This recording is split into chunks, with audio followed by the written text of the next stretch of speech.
iro giisip nga man's best friend ani ay usa ka babay nga maisip usab nga pet's best friend. Kay gisagop niini ang 34 ka mga iro nga pinasagdan. Lakip na usab ang mga rescued cats. Ani ang report.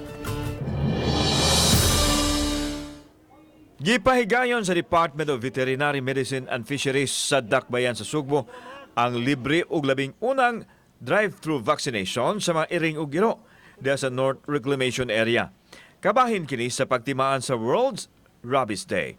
Usa si Kimberly Barbadillo nga mipahimos aron mabakunahan dili lang usa apan 34 ka mga binuhing iro ug 10 ka mga iring. Ang tanan pulos mga pinasagdan ug iyang giluwas. Giatiman o gihatagan og kapuy-an. Sama sa usa ka inahan ang iyahang pag-atiman kanila nga mipakisama kanila nga mga anak-anak.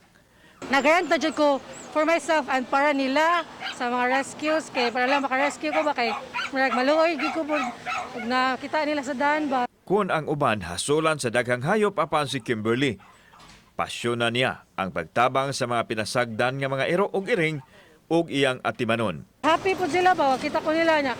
Nang magsaba sila, like pumulakaw ko kay mura sila mga bata nga maghinilakay kay pabibiyaan.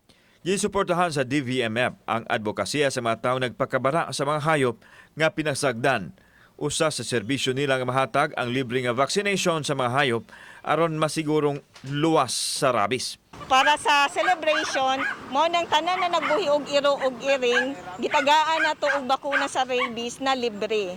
Responsible pet ownership ang gihimugatan sa DVMF, lakip na ang ligation ug ang pagkapon aron dili mo sanay pa ug kutob lang sa mabuhi aron wa nay mapasagdan nga iring ug iro.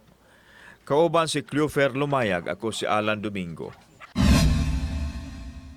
Balitang Bisdak.